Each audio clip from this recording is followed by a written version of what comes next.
Hey everybody, Christopher here. Hey everybody, Noah here.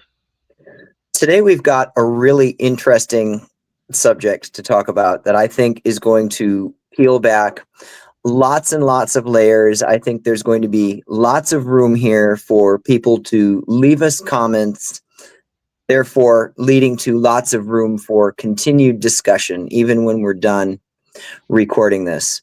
What we're talking about today was inspired by something that happened recently on one of our investigations. Today, we're going to be talking about attachments and possessions and whether there's a difference between the two, how they manifest, and so on. So, hmm anything you want to add to that before I just keep going? So I could talk about this all day. Oh, absolutely. And I mean, just on basic level, it's like, for me anyway, attachments and possessions are completely different. Um, and for a lot of reasons. And I mean, that's kind of why we'll get into it today as well. But the other thing that I think also is not in the title of this, and it's not maybe necessarily the mainline focus, but I think another aspect of this that we do need to kind of bring up and talk about, and it's something that you do and a lot of other psychic mediums are able to do, and that is essentially um what's the word I'm looking for? Channeling. Channel? Yeah, yeah, channeling. That's because it's similar to it's similar in the sense of maybe some of the characteristics of a possession, but it's not a possession at all. And really, I think that needs to be brought up because that's more of what happened and what happened at the Ross house and what's been out there and stuff like that. It was more of that actually happened versus like any actual possession or anything like that. So that in itself is a is a pretty important thread to be explained so that people understand what that is as well. I agree. I think most people who might be in a similar situation to what I was, most people who are dealing with any sort of attachment don't quite experience it the way I did. Because, as you said, I was channeling just like I do any other spirit, whether it's for information and communication. In this instance, it was a spirit that happened to have bad intentions. Right. And so I guess to maybe kind of get into it, can you kind of explain for anybody that is unaware of what channeling is and how it works? I would say that every medium who channels experiences this differently. But for me, 90% of the time, it feels to me like a spirit physically walks in to my body, like through my back. It's like a doorway. They walk in the doorway and then they more or less take control, not take control in the sense of a possession. But when you talk to me, you're talking to them. They're answering. And when I channel in that sense, I channel so deeply that 99% of the time, I don't remember what is said. I have to ask about what happened when I come out of it, which is how I so often end up in a ridiculous position, like slumped forward, head down. When Right. people see our Madison Seminary episode, they'll see me like wrapped around the chair in a weird way. I didn't Right. start out that way, but ended up that way. I'm almost always in some sort of physical discomfort when I come out of it because clearly the spirit that I'm channeling, the spirit that stepped in, doesn't feel the pain in my body like I do afterward. Right. And the idea of channeling isn't like it's not like a new concept. That's not something that like, you know, we just do. I've seen that since I was a kid and all the shows that I watched. Like there's all kinds of mediums out there that can channel. And like you said, yeah, in a way it is they do kind of have their own way of doing it, but at the same time, like at base level, channeling is simply where the medium is allowing, with their abilities, the spirit is able to use them to directly communicate with whoever is there and asking questions Right. that And at its base level. right. More often than not, for me, when I engage in channeling, I have given permission. I know that this is what is needed.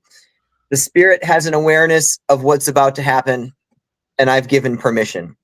What happened recently at the Ross house was a little bit different. I did not give permission. And even what people are going to see at Madison Seminary, I didn't entirely give permission either. I remember saying to you, I'm about to go. I was Right. gone. Right, and I think that's also interesting in the sense of like people might be like, well, then how is that different than a possession? And it's like, well, because the difference is where a possession is more of a series of steps that can happen to anybody. This doesn't have to, possession isn't necessarily just confined to to a medium where channeling is. Only mediums that have that ability can channel in the sense of what you do. You know, I can't channel. That's just not an ability that I possess. However, with possessions, spiritual possessions, those are more of a set of events that happen over time that open you up to a point of you're actually essentially being removed and something else is taking over. And that can happen to anybody, and it's kind of like it also isn't always in the same way. But whenever you get into this talk about possession, typically you don't see that with a normal spirit.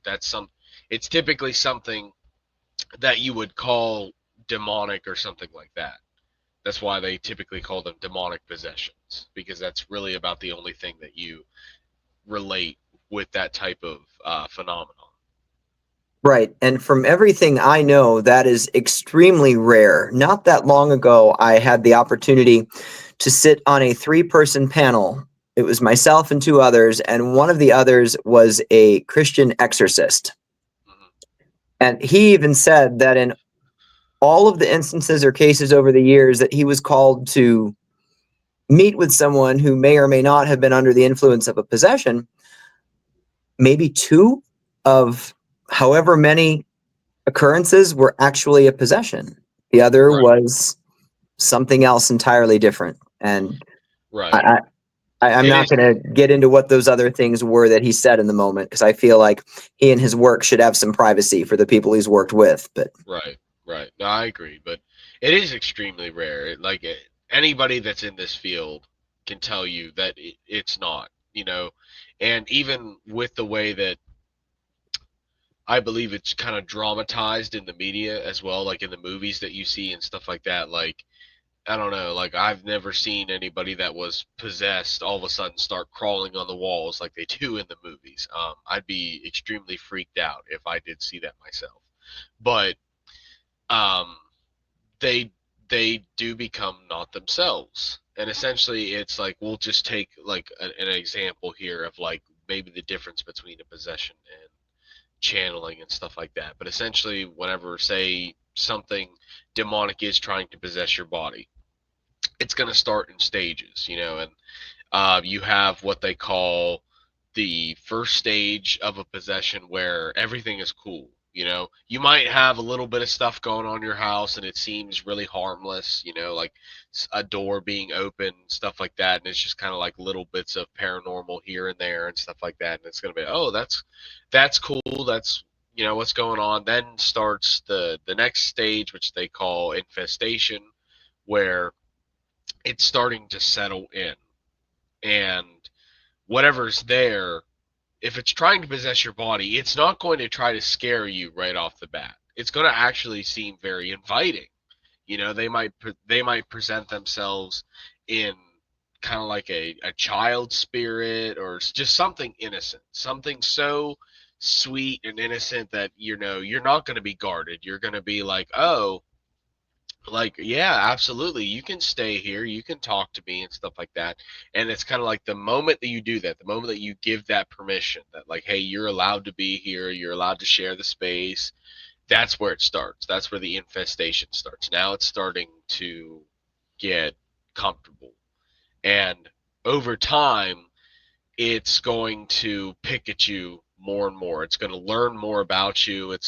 And again, it's not going to be a quick process. It's going to be like a very long, because like they essentially have to, like, they have to know you, they have to break you down. So like as they start to know things about you personally, everything personally about you, what's in your head, what scares you, what motivates you, stuff like that, it's going to start picking at that. You're going to start, like, people report having like nightmares all the time.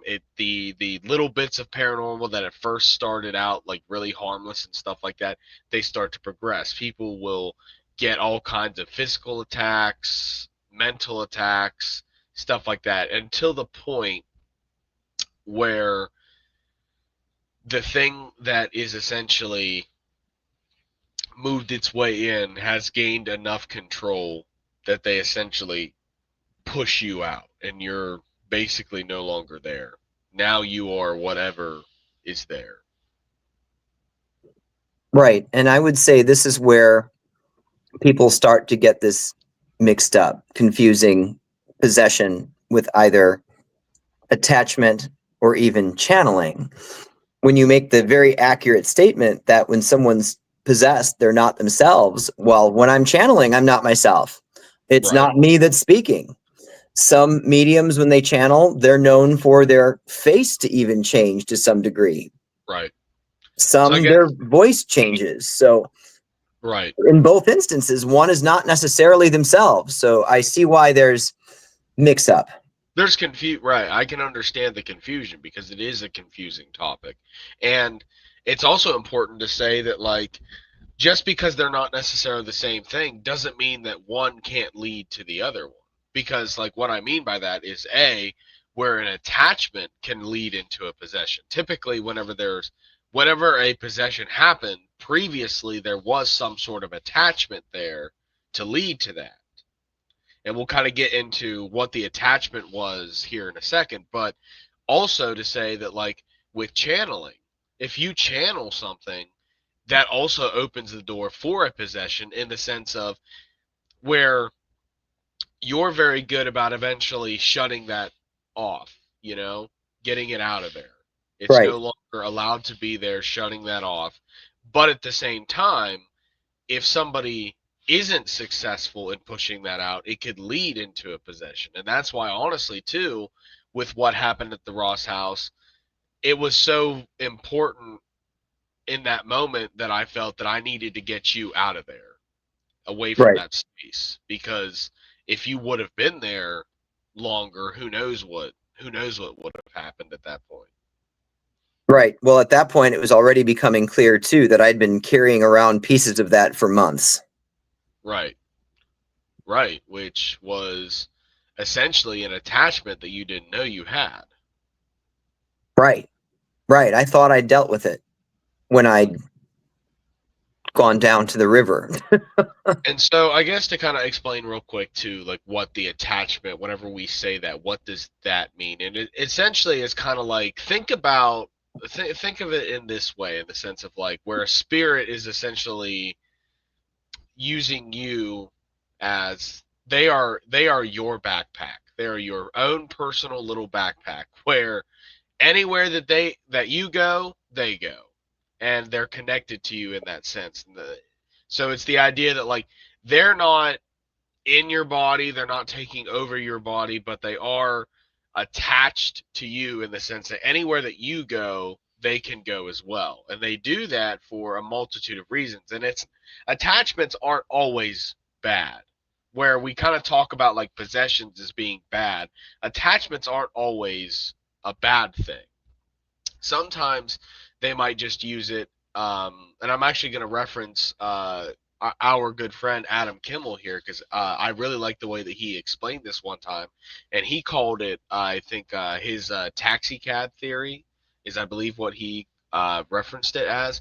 But essentially, this idea that with attachments, what they try to do is like, say, if you're in one location and they simply just want to be able to move to a new location, they'll temporarily attach themselves to you. So then that way, whenever you go somewhere else, they can kind of taxi cab to this next location. And if they like that space, if they like the energy that's around that space, they might stay there, or they might stay with you, or this, like, if they like you, if they kind of get attached to you in a way, and they're like, oh, I really like this guy's energy, I like him, they might just try to stay with you. And where sometimes, yeah, that can be negative, and it can start to affect your life in a negative way and stuff like that, and it might lead into something try to possess your body. That's not always the case. Sometimes they're cool spirits and they're cool with it, and at that point it's kind of like up for you to judge, in the sense of like, do I want them gone, or are they cool to stick around? Right. The way you mention attachments using you to move around from place to place. I mean, I've even used channeling that way. I had a location a few years back tell me that there was a spirit there that was absolutely trapped. She could not get out. So I used channeling. I let her in. I gave her permission and essentially walked her out of the building so Right. she could go, so she could get out of there. What's interesting to me, and I only learned this about myself a few years ago, when I channel, I see through their eyes. Hmm. So if the spirit was blind, I can't see when I'm channeling them. This particular incident in removing someone from this building through channeling, I knew going into that I was going to be seeing through her eyes. And I had the foresight to realize that leaving that room and going down the stairs, she was likely to be reliving the moments leading up to her traumatic death in reverse. Mm. So I had to have somebody walk me out of the building while my eyes were closed because I didn't want her having a reaction. Right. That makes sense. There's so many layers to this. There are a lot of layers, and it's one of those things that, as much as we're going to try to explain, or already have explained what we can, at the same time, same as anything in the paranormal, nothing is 100% factual. There's nothing that I can really do to prove any of this, because this kind of stuff is a little bit more on the side of paranormal, that there's a lot of controversy in the paranormal community whether any of this stuff exists, how it works. Like, there's a lot of controversy when it comes to attachment and possessions, and that's why it's like, you know, everybody is entitled to their opinion. I'm never going to be mad at somebody having a difference of opinion on it, or not agreeing with the things that we're saying about this, because again, it's not 100% factual. I can't prove it to you, same way that they can't disprove it to you. And so I think that's something that's important, needs to be said as well. And I also want to encourage, people, as they leave comments on this. um, I hope that everybody can stay professional with it, or at least, it's like, let's be courteous to others, because again, like, I know this is going to cause some controversy amongst, people arguing with this kind of stuff, with this kind of topic, but let's keep it courteous to others, because again, like, none of the stuff that we do in the community is 100% factual. So just because you have a difference of opinion doesn't mean that you're necessarily right and somebody else is necessarily wrong.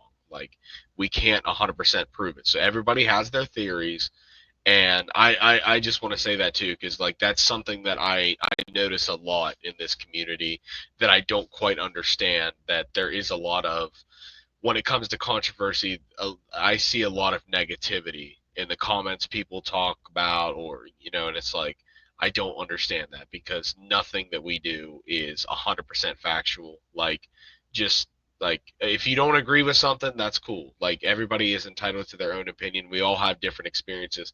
There's nothing wrong with you having a difference of opinion. Actually, that's a good thing. If we all had the same idea, there'd be no room for growth. It's good that we disagree so we can have a discussion about it, but there's no reason for the negativity. So, for anybody that watches this, please, like, let's be courteous to everybody else, and just listen sometimes. Just sometimes listen to what somebody has to say. Absolutely. Well said. That's a very good point.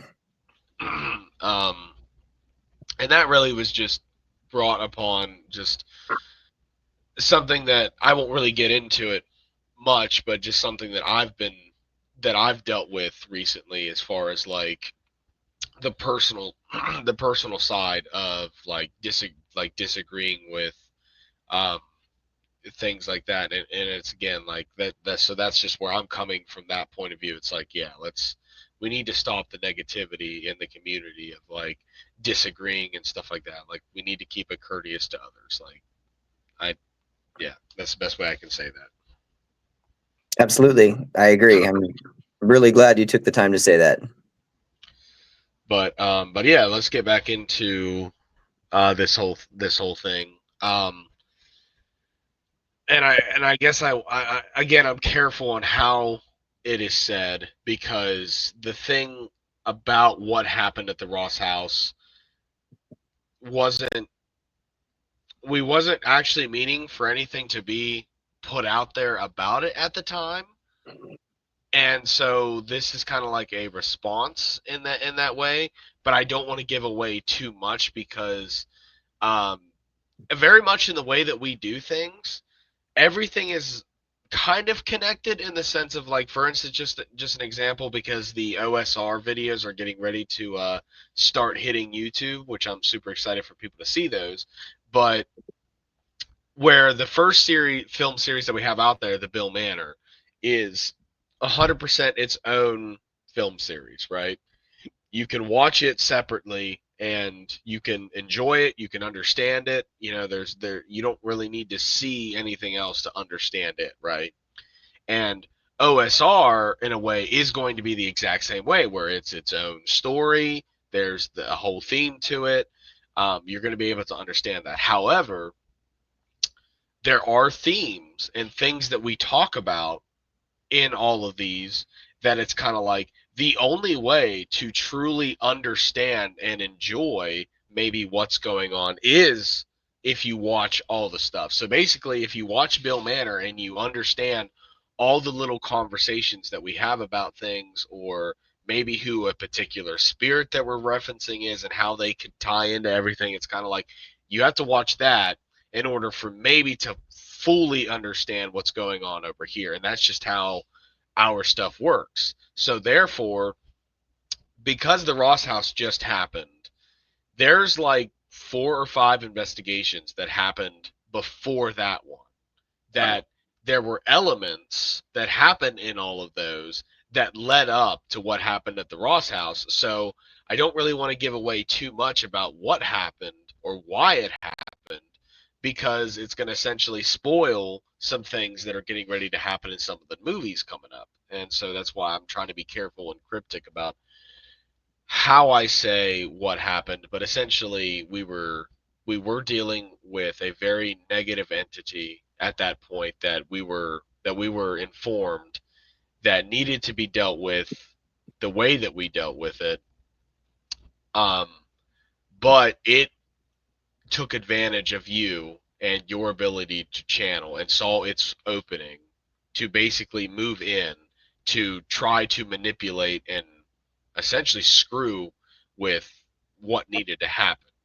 Because what we were told previously to taking care of it, you started like saying some like really nonsensical stuff about like, oh, we can't deal with this here, and like we can't do that. And I'm like sitting there like, uh yeah, we do. Like, that was everything we've been told. Like, not only is that everything that was told to us, but that's what I'm feeling. That's what I'm that's energetically what I'm feeling is very much that like no, this needs to happen right now, right here.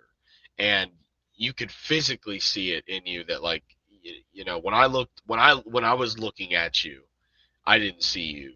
Like not in the again, not in the way that like you see things, but again, like I could just see physical traits. Like you didn't look at me like you were you, you didn't talk to me like you were just different. And it was getting worse and it was very creepy. And so I had a moment of clarity where I felt the need to grab the dowsing rods to ask my spirit guide for guidance. And luckily, she pointed me in the direction of what we needed to do. And that's where I told my brother that was filming with us, and I told him, get him out of here. He can't be here for this. And so you left, and then I remember shortly afterwards, you kind of came to. You were back. Right. The farther away from there I got. One thing I feel like I can throw out there about this, Mm-hmm. since none of this would be on film anyway, Yeah. the first time I really connected to this, Yeah.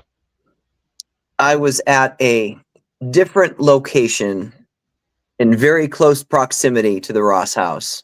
Mm-hmm. Having spent the night, got up in the morning to use the bathroom, looked in the mirror, and noticed that my eyes were black. They were just not right. And immediately upon realizing that, I packed up my things, I left the house, and I went down to the river to do a cleansing ritual. Mm-hmm. And when I looked in the mirror again, everything seemed normal. Right. Obviously, that wasn't a normal channeling I was experiencing, because I not only remembered the whole thing, but had enough sense to go, oh, this isn't right. I need to go deal with this. That to me, I guess, was the start of this attachment. Mm-hmm. And it became obvious to me when we were at the Ross house that the ritual I did didn't fully get rid of it. But I mean, when I think back on it, I don't think it was meant to. I don't think it was meant to fully get rid of it. It needed to be dealt with differently. And clearly it took both of us to deal with that. Right. I'll post that picture that I took in the mirror that night later in the comments once this goes up on Facebook. I'll post the picture again. It's been out there, people have seen it, but just for additional context with this, I'll post that. Right. I think that's a good idea. I mean, Clearly I was enough myself in the moment to go, I think I want a picture of this before I deal with it. right. Right. I think I just needed other people to see it and say, no, that's not right. Make sure I wasn't losing my mind. I definitely like whenever I saw it, it's definitely weird. Yeah. And I mean, wasn't that it was at Bill Manor that you were told to check my eyes? Yeah. And Bill Manor again referenced like the Belair house. It referenced it, and that's why I don't know if that was just I don't know if that was in that moment. I don't know if that was telling me to keep that in mind for future things. I don't know. That's something I still don't 100% understand. I don't know. I mean, I don't think that moment at Bill Manor, I don't think there was a problem. I think everything was all Yeah. right. So I'm guessing that that's just for future reference, probably in general. That'll probably come up again. Right. And I don't know if that's just yeah, like with the way that like your channeling works and it's kind of like even a physical trait that it's kind of like, hey, keep that in mind, and that's something to check for. So it's kind of like if you ever see something that doesn't look quite right, it probably isn't quite right. Right. Or maybe even that's just an indicator for you that if supposedly the channeling session has ended and there's still something like that that's present, maybe that's what you're meant to look out for. Right. Right. Yeah, I don't There's a know. lot of possibilities. I don't know. And it's also kind of like the other thing that I kind of want to throw out about this is the fact that it's like, we're kind of talking in a sense of like noticing attachments or possessions and stuff like that is like easy to notice. It's not.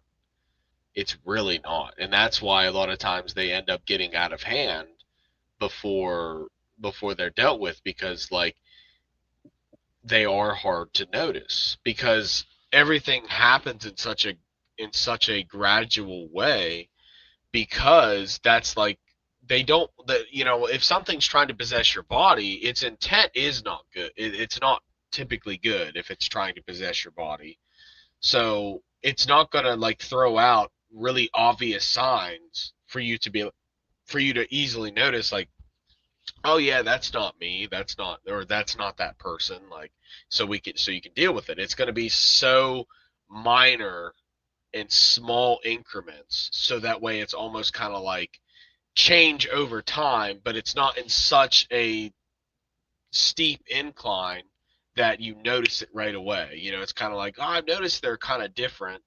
you know they're not quite acting themselves, but you kind of might brush it off. Right. And I'm not saying that the next time that somebody's acting not themselves that they're 100% possessed. That's not what that means. Don't take it like that, because I don't want it to sound like that, because sometimes obviously we just have bad days and we're in a mood. That's not you being possessed. But I would say like some things that are maybe like for instance, like I'm right-handed, right? I'm right-handed. I can't write with my left. But let's just say hypothetically that I started writing with my left hand. That would be weird. That's not like a huge thing to notice necessarily, but if you started noticing that, like, if I'm writing with my left hand, it's like that's not that person. That's just an example of like maybe like some possibilities for how somebody could be different, or if like for instance, like, because you know how like everybody has their own like little they have their way of doing things, right? Like they do the same thing every day. Let's say that like it could be something as like simple, like for instance, here's an example. We do this podcast every Wednesday, right? You will always see me have a drink glass. I always take a drink from it because I feel like my mouth gets super dry, and after talking a lot, I like to take a drink so that way my mouth stays moist and I'm good to speak. So that way I don't ever lose my voice. That's just something I do, right? But then let's say that like over time you start to see that I do that less and less. Doesn't necessarily mean I'm possessed, but it is weird. Somebody would probably notice that. Like, oh, like I noticed that he used to do that all the time. Now he doesn't really do that. So again, not saying that that's like 100% like, oh, he's possessed, but it is a minor detail just to kind of like store in the back of your head as like, oh, that's something different that I noticed about him. So then it's kind of like if you put A and B, as far as like all these other things that I started doing that aren't the same as how I did it, you might start to question like, yeah, he's been doing a lot of things that like are really weird that aren't necessarily him. So then you can start to question like, if he's doing all these things that he's not typically known for doing, is there something different about him? And that's where you can start to maybe go down that road. Don't just go and, splash holy water on anybody that starts acting a little bit different. Don't just immediately do that. Especially with like super soaker. One of these days it'll make an appearance. It's really interesting that you use the right and left hand example. Yeah. Because I've been in a number of situations where I've ended up using my left hand. Right. I mean, everybody's heard me talk about Ezekiel or Zeke, my past life self from the Civil War. when I'm connecting very strongly into that lifetime and into Ezekiel, people have watched me write with my left hand. People have watched me eat with my left hand. You've noticed yourself that when I'm connected very strongly into him, my hat won't stay on my head straight. It always ends up tilted Right. some way or another. And another instance with the right and left hand, when I connect to children's spirits and allow them to draw pictures with my hands. To me, that is a partial channeling. I say partial because I'm very much aware of what's happening. I close my eyes. I let the kids use my hands and draw. Sometimes they're left-handed. They draw their pictures with the left hand. Almost always they hold their pencil differently than I do because I don't hold my pen like a normal person. I'm right-handed and hold my pen like a left hand. Mm. So when the kids use my hand to draw a picture, they almost always hold the pen like you'd be taught to. Right. So that's a really interesting example. And in those instances, I mean, I don't have an attachment. I'm not possessed. Right. But Well, again, again, it's that's channeling. right. Again, and that's different from your perspective because you are a medium in the Right. sense of that's an ability that you possess. And yes, like channeling can be similar to possession again in the sense of like something else is using your body to communicate in whatever fashion that we need, but in the same way that you have that ability to allow that to happen, it's the same way of shutting it off, and that's the difference. Right. But that's why I can understand the confusion between the two, but they Oh, are for very sure. different. But like again, like me, I can't do that. That's not an ability that I possess. So if I started doing that, it would be a little bit more obvious in the sense of like, yeah, that's weird because he doesn't have the ability to channel. What the hell is causing him to do that? Where you, it's kind of like I have to distinguish between what's you and what's not you.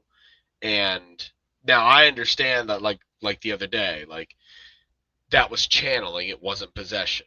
It was just channeling. Right. But it was important to get you out of that situation because if it gets a little bit too comfortable in there and a little bit too nestled in there, it might lead to something a little bit more serious like possession. Absolutely. There's probably just even more strange things that I do just as a medium when I'm channeling that I'd normally never do as myself. Yeah, all the little again, like the little ways that everybody has their way of doing things, like everybody has their own their way that like how they take off their hat, how they tie their shoe, how they do this, how they do that. And it's kind of like whenever you're channeling something and you do those things differently, that's how you kind of notice that. Right. I mean, when I connect strongly into Ezekiel, I sit differently, I stand differently. Yeah. I've found myself eating things that I would never eat, like having gone out to eat with the people who are very much a part of that connection, going to order food and thinking to myself, what did I just order? I would absolutely never eat that. Oh, well. But again, one of those things, it's not me, but I'm not possessed. Well, that instance, it was me about Right. 160 years ago. Right. And I think that brings up an interesting idea too, though, because it's kind of like, so for anybody that has a spirit guide, how do you view, like, is a spirit guide essentially an attachment, or is that different?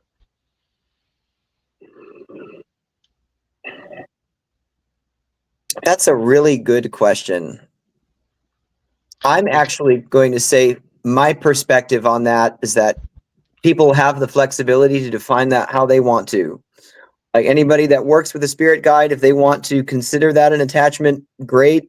If not, great. right, I feel like it's not a clear cut answer because it's kind of like, well, I could see why you say that. You know what I mean? Like if somebody was to say, yeah, my spirit guide is an attachment, I could 100% understand why you say that, because it has all the same characteristics of an attachment. Right. But at the same time, it's like, but with what we found with spirit guides is that they're not just there just for, you know, the hell of it, basically. They're there to protect you, they're there to guide you. They have a very unique purpose, and to you specifically. They don't show up for anybody else. They're there for you specifically. And so it's like, again, you could still classify that as why the attachment. So yeah, I feel like that's a good way to say it, is that, like, yeah, you just kind of have the freedom to view that however you need to feel, or yeah, how you need to view that for it to make sense for you. Oh, for sure. No, I'm actually going to hold on to that thought that I was about to say, not for the purpose of holding on to it like I normally do. I'm just pulling that one off the table. I'm going to leave that alone. Okay. Now my mind is spinning that we put spirit guides into the conversation, because it is just so fascinating which level that might lie at or not. Right. Yeah, I I don't guess know. personally, I don't consider my guides to be an attachment. Hmm. But if somebody told me that they did consider theirs that way, I would not say, no, that's not right. I'd never question that. Right. I mean, how are you? Like, how could you? Because, like, we, the spirit guides are even a thing. Again, it's another controversial topic because, there's a lot of people that are unaware of the idea of a spirit guide, but it's kind of like, I believe that everybody has a spirit guide. It's just that it's different for everybody. Your spirit guide could literally be anybody. It can be somebody that was connected to you in your current lifetime that passed away. It could be somebody that, like mine, where it's not at all connected to my current lifetime, but it was connected to a supposed past life of mine. You know, it could be somebody that you've never been connected with in a lifetime. There's Right. so many possibilities for, like, what a spirit guide is, why a spirit guide is there. So it is a little bit more of a controversial topic on, do they exist? What, like, why do they exist? Why are they there? And just from our experience, it's like, yes, they very much do exist, and everybody has their own spirit guide. They just might not realize. It's kind of like the same way, like if you have an idea that, like, in just a way to word it differently for maybe some people, is that if you think you have a guardian angel, that's what I would consider your spirit guide. It's the same thing to me, For sure. just maybe a little different wording for somebody that maybe views it differently. But, like, if you feel like you have a guardian angel, that's essentially what I'm talking about, is something something that helps protect you, guide you in moments of need, stuff like that. Right.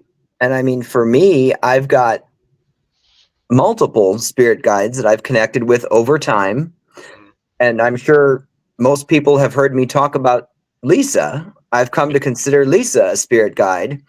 And I've established that she was very much a part of a past life with me. So we do have a past life connection.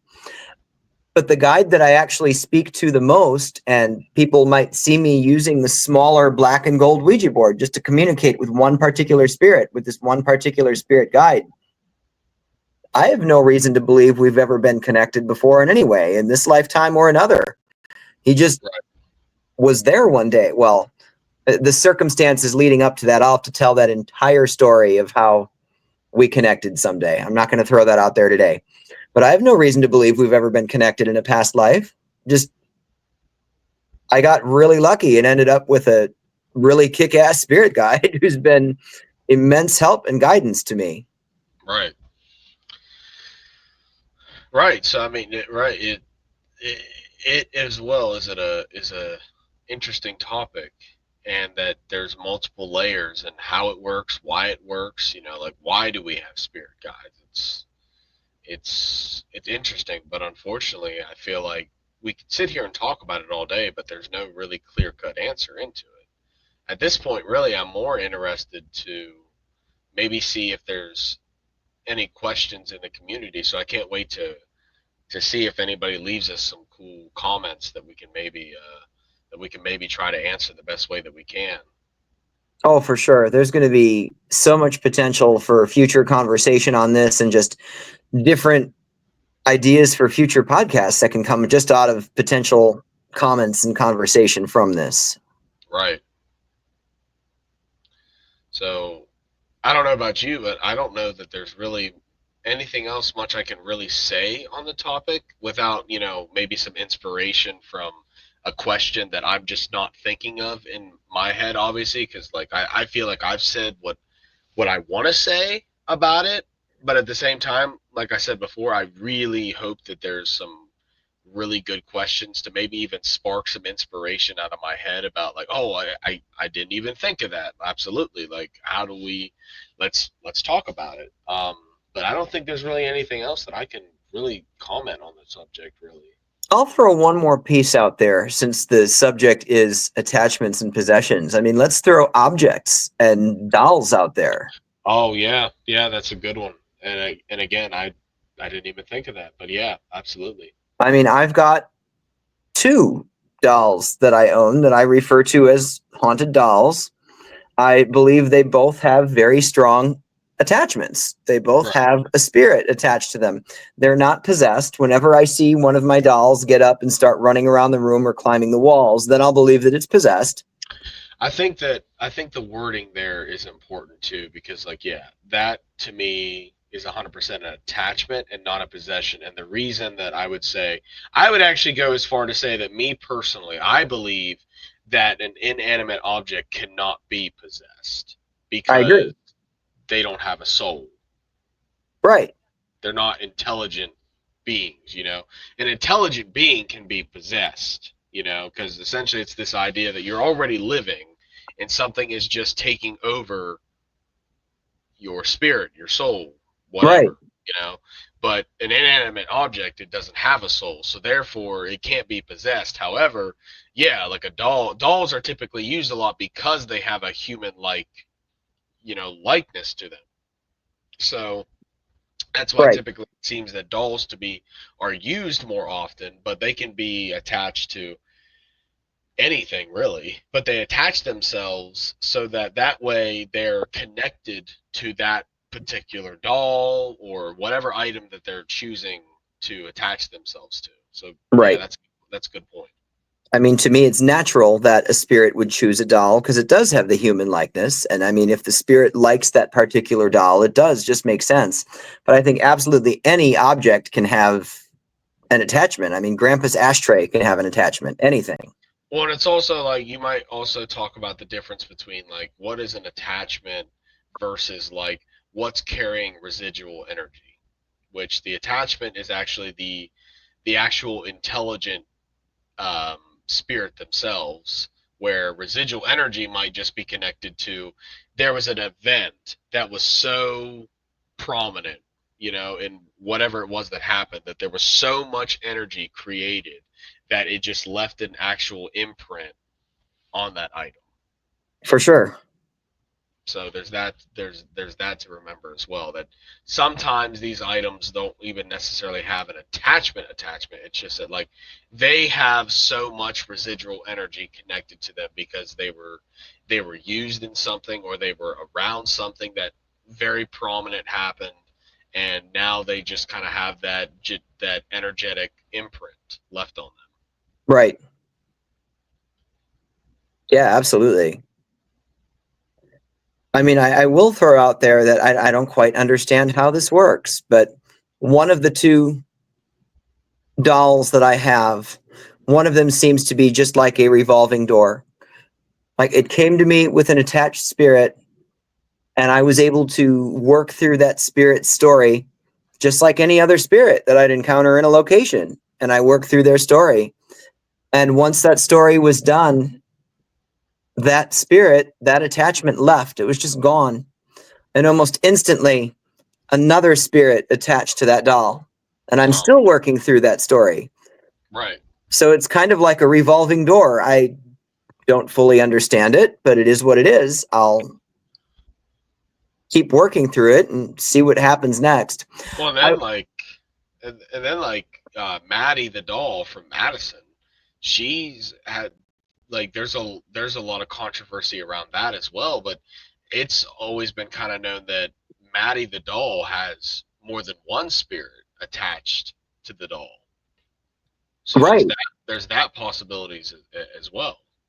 right, and even let's say she just had one spirit attached, her own persona as Maddie. I mean, when I was at the House of Wills with Twin Paranormal, we used Maddie to attach Rose Hmm. to that doll to take her out. Right. Yeah, so many layers there. I will say that the initial spirit that came with this one particular doll that I have, Hmm. part of figuring out her story was for me to take her to New Orleans. Oh. And this doll is handmade to look exceptionally creepy. Extremely creepy. So I'm standing there in an elevator in our hotel in New Orleans holding this doll, and someone gets in the elevator, looks at me, looks at the doll, and says, "Well, that's interesting." And I said, "Thanks, she's possessed." I mean, I know she wasn't, but it just fell out. Sometimes too we say stuff like that just for the humor of it, you know. Oh, absolutely. I even said after what just happened at Ross House, I was going to get myself a T-shirt. Oh, possessed again. That's like the joke that we made earlier that I guess we didn't really give any context to. So anybody that saw that, if they don't stick around to this part right here, they're not going to understand it. But we talked about the super soaker, and to kind of make that make sense for anybody that doesn't understand that, it was a joke I had made at one point because I joked that to start dealing with like demons and stuff like that, I was going to start carrying around a super soaker that contained holy water inside of it. And I was like, you know how funny that would be, like, because like whenever somebody like a Catholic priest or somebody is doing an exorcism, and like they splash holy water to take care of the demon and stuff like that. I was like, you know how funny it would be if I carried around a super soaker saying it had holy water, and then I'm just like spraying a random corner like be gone demon. Like, oh my god, that'd be funny. And then I can just walk in and be like, dude, the spirit's in that corner. I don't want to give anything away about it either, but you even joked about using the super soaker on me when we were out at Ross House. I And know. again, not to give too much away, once people watch it, they'll understand that would have been a terrible idea.